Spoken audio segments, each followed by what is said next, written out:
Back when I was a therapist, I worked with quite a few parents, often parents of young children or sometimes very young children.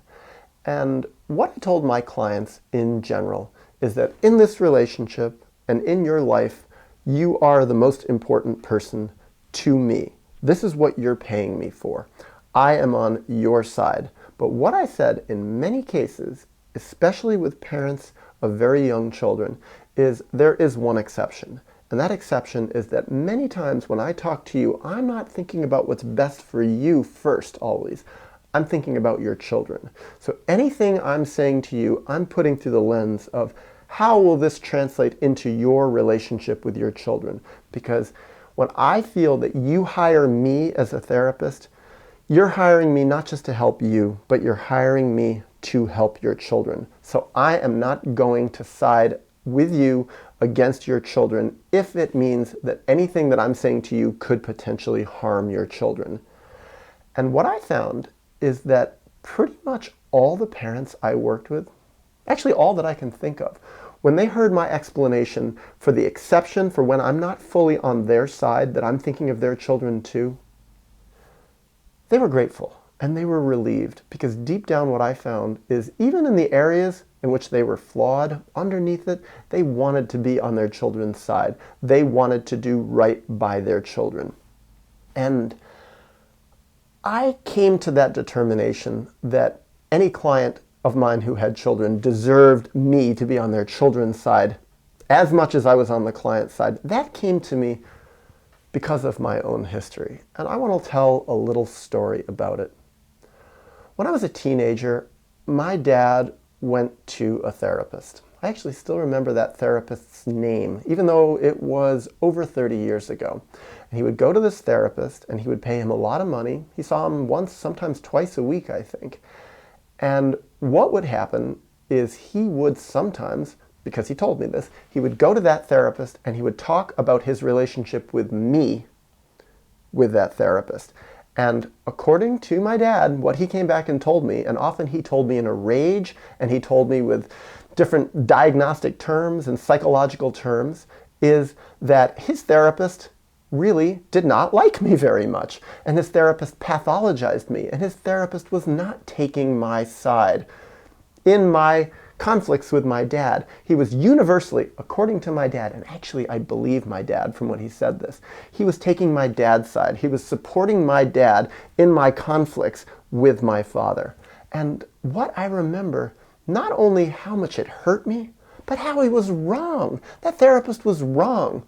And he would say terrible things about me. And I remember I would say to my dad, "Hey Dad, let's call the therapist Bill."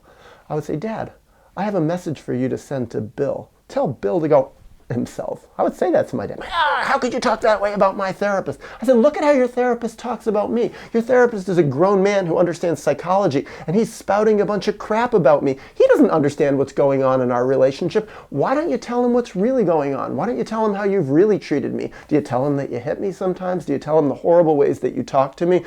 You have no right to talk to me that way." He'd go off on me again. It would get him so worked up. But what I remember learning is when a therapist doesn't, at some fundamental level, side not just with their clients, but with the child of their clients, and doesn't really put effort into understanding the ways in which the parent is harming the child, and which the parent-child conflicts are the result, often to a very large degree, if not almost universally, to the inherited emotional problems, the psychological problems, the intergenerational problems of the parent, then that therapist is not doing their job. And I remember thinking, even at the time, but certainly later, more and more as I became a therapist, I thought, why would a therapist do that? And I had my ideas. One of the reasons I thought of, even back at the time when I was a teenager, is my dad used to tell me, "I pay a lot of money to this therapist, Bill. I pay him a huge amount of money every week." And I remember thinking, yeah, you're paying this therapist to bullshit you. You're paying this therapist to tell you what you want to hear. You're paying someone who will universally be on your side no matter how bad your behavior is toward other people, even toward your own children. You're paying your therapist, and I later learned the term, to narcissistically gratify you. And I think that's so common. One reason is if you bullshit patients as a therapist, if you narcissistically gratify them, if you always take their side, you tell them how good they are, they keep coming back because it makes them feel good. It gives them comfort. The only problem is, they don't grow. They don't change. They don't have someone who's challenging them. Now, in my dad's case, I really do question if he was actually open to being challenged at all. I think he probably would have just quit.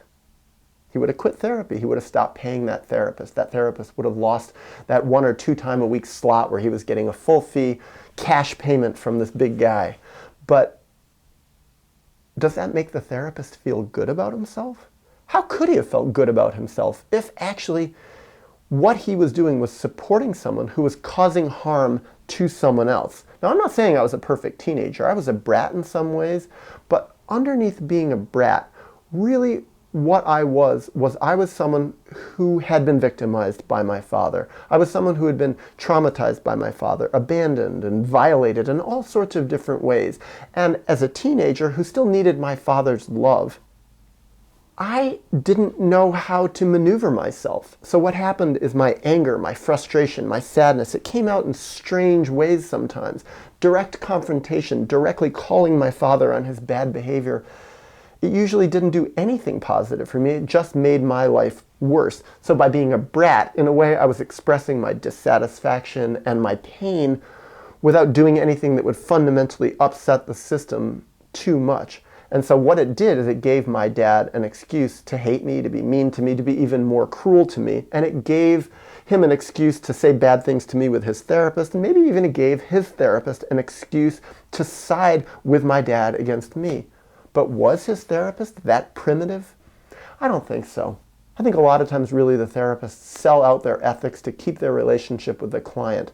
And a fake relationship, not really a healing relationship, but a financial relationship. And so for me, when I became a therapist, it was actually very, very important for me, in a gentle way, in a respectful way, from the very beginning of my relationship with my clients when they were parents, to make it clear and to do it through action that I was actually siding with their children. And so when they would come in, because it happened all the time, people would come in and they'd want to complain to me about how bad their children were, how bratty their children were, how immature their children were, how much their children acted out, how much their children disrespected them, all the things that children are known to do. What I did, instead of just saying, yeah, you're right, you need to set better boundaries with your child, the easy thing to say, this is the easy way. You need to discipline your child, you have to do timeouts, that's the easy thing to do. But that does nothing to solve any fundamental problems. That really doesn't help the child grow in a fundamental way. Instead, what I would say is, what is your part in this? What are you doing to contribute to your child's behavior? What did you do in the past that in some way harmed your child? And I would want people to look at themselves. And what I would find is if people knew that I really cared about them, my clients knew that I really cared about them, that I really had their best interest at heart, that I really was looking at them as traumatized people who had been harmed in their own relationships with their parents way back when.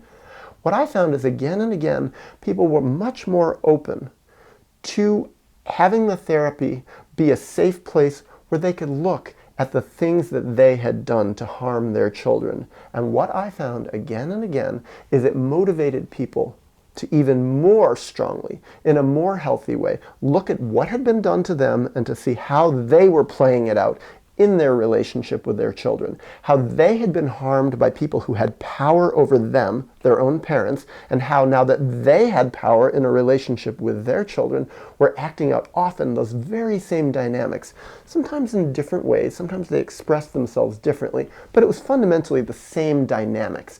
And for me, what I saw with my clients is they were grateful. And one of the main reasons they were grateful is they saw how this benefited their children. Their children became healthier. Often their children became less bratty, so-called bratty. They became more mature. They became more kind. They became less troubled. They also realized, the children realized that, oh my God, I've got a parent who's more here for me.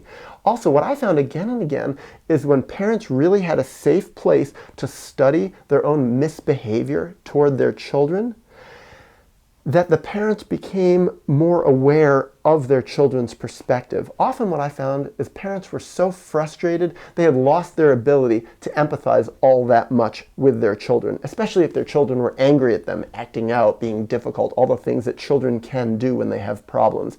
So what I found is when the parents found safety in therapy, not just to look at what happened to them, but safety to be calm and to look and study their own life more objectively, with my help, with my support, that they could be more on the side of their children.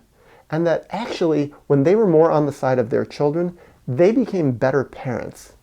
Their children became happier. Their children became healthier. And so my clients, the parents of these children, found that their self-esteem went up. They felt better about themselves. They felt like, wow, I'm doing my most important job of my life, which is being a parent, in a better way.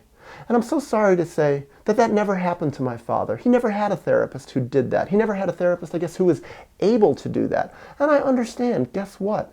It's hard to do that. I did have parents sometimes who really were angry at me. How could you take my child's side? My child's a brat. My child's this.